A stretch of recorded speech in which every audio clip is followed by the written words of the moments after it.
Et finalement, Elisabeth Richard de l'Université Laval.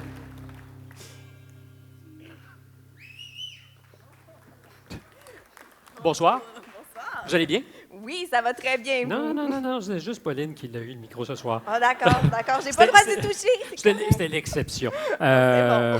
Vous êtes à l'Université Laval. Oui.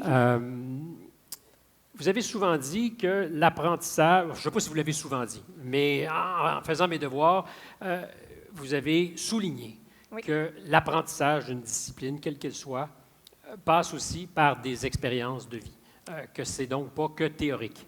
Dans votre cas, à quoi ça ressemblait, le parcours d'expérience? Et qu'est-ce que vous étudiez peut-être pour qu'on sache où vous allez? Oui, bien en fait, il faut savoir que tout d'abord, j'étudie en médecine à la faculté là, de l'Université Laval. Puis en fait, je dirais qu'au travers de tout mon parcours, j'ai expérimenté beaucoup. J'ai essayé de voir qu'est-ce qui me plaisait moins. Puis j'ai expérimenté plein de choses, qui fait en sorte que quand on regarde mon CV, c'est assez différent d'une expérience à l'autre. D'un côté, j'ai donc, vous n'avez pas toujours voulu, depuis que vous êtes petite, être médecin?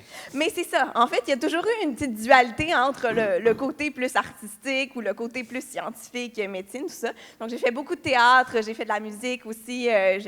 Vous avez la voix qui porte, je vous l'assure. Vous savez placer votre voix. Non, mais c'est un compliment, ça marche. Merci beaucoup. Mais vos patients vont vous écouter. Oui, c'est ça. Je me dis, les patients, des fois âgés, il faut parler plus fort, donc ça aide. Mais en fait, juste pour revenir là, sur les expériences, en fait, j'ai expérimenté beaucoup, puis j'ai fait du théâtre, de la musique et tout ça, mais j'ai toujours voulu, dans tout ça, faire la différence dans la vie des gens.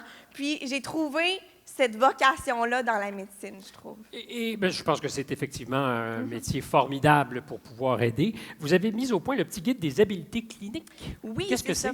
J'ai travaillé principalement à l'université avec 2 projets, puis ça, c'est le premier. C'est en fait un ouvrage de référence, le premier écrit complètement en français, qui en fait permet aux étudiants en médecine de travailler ensemble à collectivement améliorer leurs habiletés cliniques. Donc, à arriver à bien questionner, à bien examiner des patients. Puis, en fait, par ce livre-là, tous les étudiants peuvent se pratiquer, peuvent apprendre, étudier, puis à ce moment-là, on favorise vraiment l'enseignement par les pairs. Et ce petit manuel, il est aujourd'hui disponible pour tous les étudiants de médecine? Oui, en effet, c'est un ouvrage qui est très, très prisé par les étudiants. Direz-vous un ouvrage de référence? Je vous dirais que oui. C'est vraiment un incontournable là, chez les étudiants en médecine. Puis, en fait, ça a été un travail de collaboration colossal, puisque depuis la première édition, on a eu plus de 500 étudiants qui se sont impliqués dans la rédaction du livre. Donc, c'est vraiment un livre qui a été créé pour les étudiants, mais par les étudiants aussi. Donc, moi, j'ai été la chef d'orchestre de tout ça. J'ai été éditrice en chef pour la 2e édition. J'ai orchestré le travail de plus de 200 étudiants, puis on a fait aussi le lien avec les médecins réviseurs. Donc, ça a été vraiment beaucoup de collaboration, ce livre-là. Qui est une très bonne idée dans le métier et l'univers dans lequel vous allez travailler bientôt. Merci et bravo. Merci beaucoup.